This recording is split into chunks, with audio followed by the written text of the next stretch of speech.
Nako po, eto maganda kong pag-usapan po mga kabida at reaksyonan ito hong isiniwalat po ngayon ni Senator Amy Marcos po mga kabida. Although narinig ko na ito last week pa po mga kabida patungkol ho sa CONAS.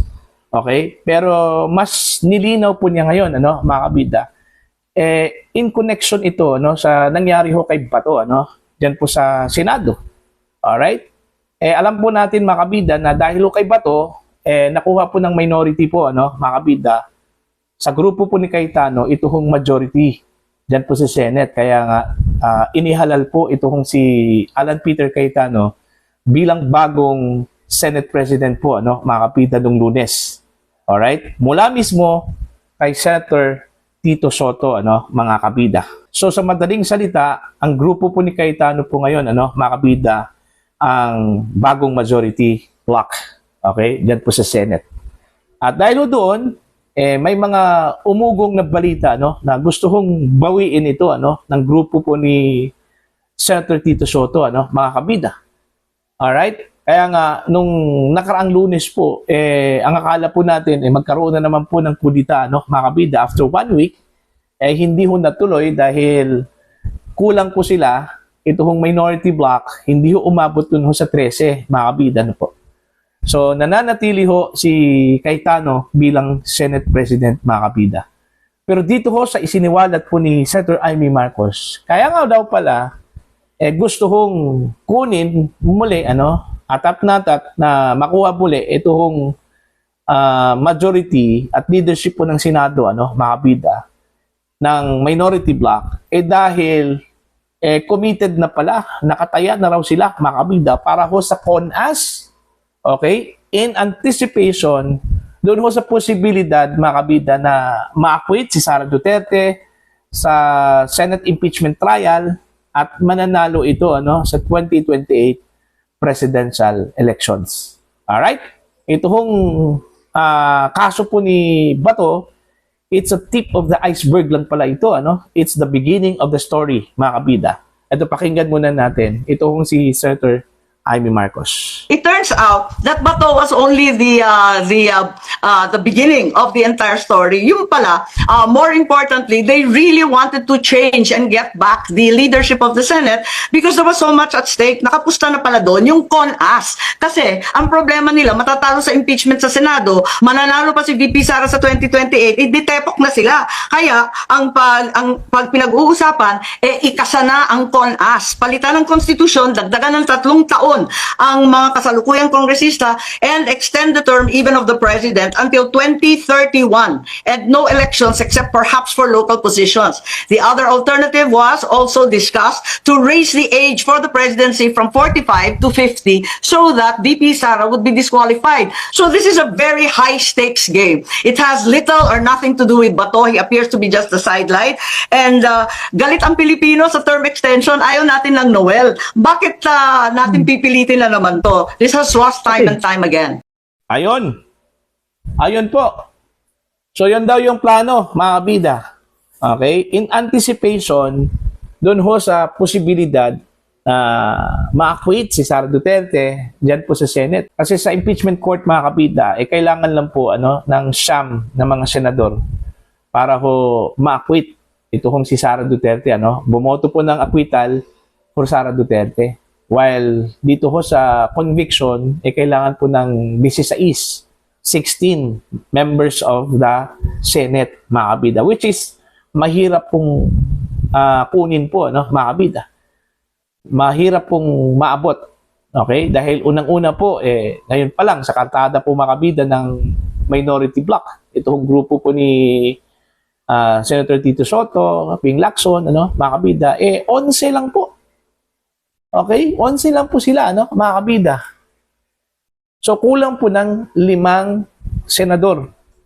Ngayon, mahihirapan po sila ngayon, mga kabida, na makakuha po mula sa bagong majority. Kasi, ang majority block po ngayon, ni Senator Alan Peter Cayetano, mas lalo hong naging matatag po, mga kabida. Pinatatag po sila nung nangyari po yung kaguluhan dyan po sa Senado, mga kabida, sinubo po yung kanilang katatagan doon. Kanilang friendship, mga kabida. Ano po. Kaya, nung Lunes, ang buong akala po na kunin muli yung leadership po dyan sa Senado, mga kabida, hindi ho nagtagumpay. Kasi yun nga kulang po sila ng 2, mga kabida, para makuha po nila itong Magic 13. Okay? 11 lang Okay?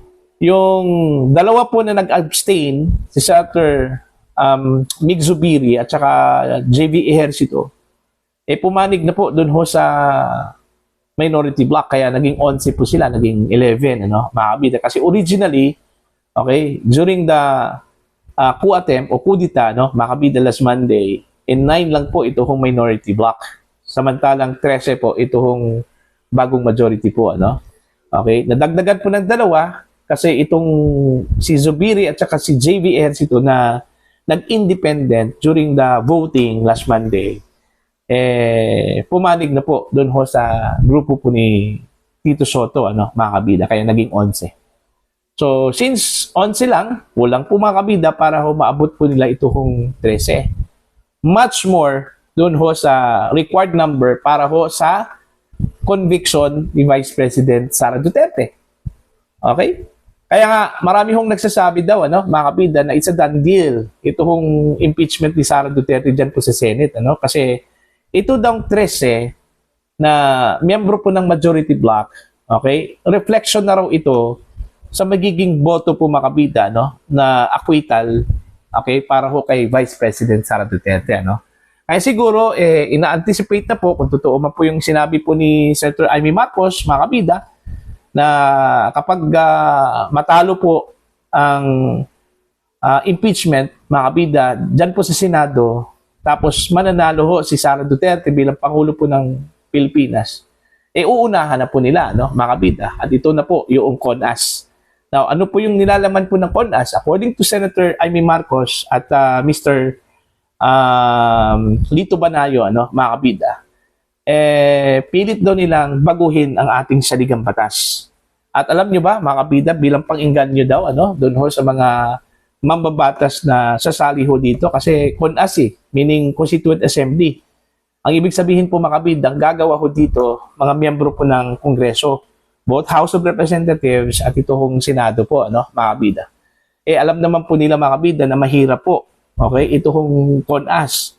Marami na pong attempts nung una po, mga kabida, failure, hindi ho nagtagumpay.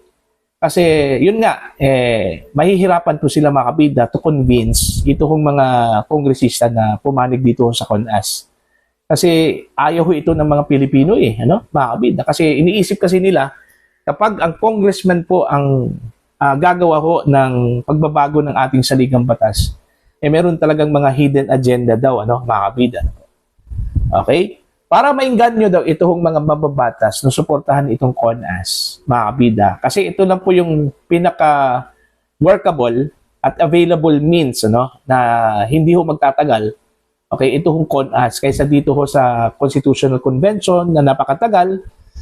Okay, at saka ito hong People's Initiative, na inumbisahan po nung una, ni dating House Speaker Martin Romualdez, subalit ito po ay hindi ho nagtagumpay, mga kabida. Okay? Para daw makumbinse ito hong mga kongresista at saka senador, okay, ino-offer nila, mga kabida, ito hong term extension. Okay? Term extension hanggang 2031. Sa halip na meron pong election ngayong 2028, okay, para dun ho sa mga kongresista na mag-i-end yung kanilang term sa 2028 at sa mga senador na magtatapos yung kanilang term sa 2028, may extend daw ito, mga kabida, hanggang 2031. Alright? At ang pinakamasaklap po dito, sabi po ni Senator Amy Marcos, babaguhin daw nila yung age limit para maging Pangulo po ng Pilipinas, gagawin daw nila itong 50 plus. Ibig sabihin, ang dapat po kakandidato po, mga kabida, para maging Pangulo po ng Pilipinas, kung mangyayari man po yung election after 2028, okay, dapat ang edad po niya ay 50 and above. Okay? Hindi ho 40 and above. So, ang ibig sabihin dyan, mga kabida, hindi ho magkwa-qualify po, ito kung si Vice President Sara Duterte para tumakbo bilang Pangulo po come next election after 2028. Kasi sinasabi ho nilang wala daw mangyayaring election sa 2028, mga kabida, for national positions. Okay, to give way dito ho sa term extension, mga kabida, hanggang 31. Okay? So, yun yung masakla po. Meron talagang deliberate na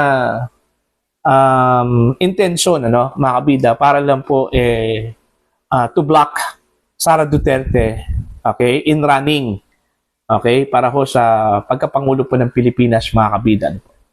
Okay, kaya, okay, that's if, yan kung totoo yung sinabi po ni Senator Amy Marcos, mga kabida. Pero I doubt kasi, yun nga may hirapan po sila dyan. Ang dami hong aalma dyan, mga kabida, po.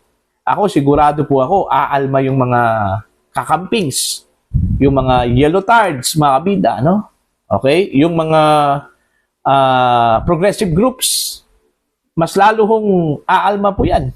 Dahil gusto po nila, mga kabida, na may luklok po, yung kanilang kandidato po, mga kabida, sa 2028. Okay? Do you think papayag ito hong mga yellow tards, ito hong pinklawan po, na mananatili ho si Pangulong Marcos hanggang 2031? I doubt po, mga kabida, po. Diba? So, yun daw yung pinag-usapan na po at nakataya na raw ito hong mga mababatas dito ho sa usapin po ng Constituent Assembly. Kaya nga, atat-natat po ang minority daw, okay, na kunin muli ito hong leadership dyan po sa Senado po, mga kabida, para madali na lang po para sa kanila, okay, na pag-usapan ang CONAS at syempre naman, suportahan po ang CONAS kasi nasa majority Okay, majority rules kasi, mga kabida, pagdating ho sa usapin dyan po sa Senado and even dyan po sa House of Representatives. Alright? So, sana, tayong lahat po, we should be vigilant enough, mga kabida, po. Yung ginawa po, mga kabida, dating Pangulong Rodrigo Duterte, na hinarangan po niya itong balak po ni dating House Speaker Martin Romualdez, na baguhin ang ating saligang batas sa pamamagitan po, mga kabida, ng People's Initiative. Okay, sana ganun din yung anong tawag po dito? Yung alam po ng damdamin, ng mga Pilipino, natutulan po ito, mga kabida. Kasi para sa akin po, it's unconstitutional na po, mga kabida. Kasi ang itinakda po ng ating saligang batas, na dapat po every 6 years, mga kabida, magkakaroon po ng eleksyon, okay, para ho sa national position. And then every 3 years po, magkakaroon po ng eleksyon para ho sa mga local positions, mga kabida. Pero dito ho, sa gagawin po, kung totoo man po ito, yung sinabi po ni Senator Amy Marcos na niluluto po nila itong CONAS at term extension, malinaw po, na paglabag po ito sa ating saligang batas po, mga kabida. Diba?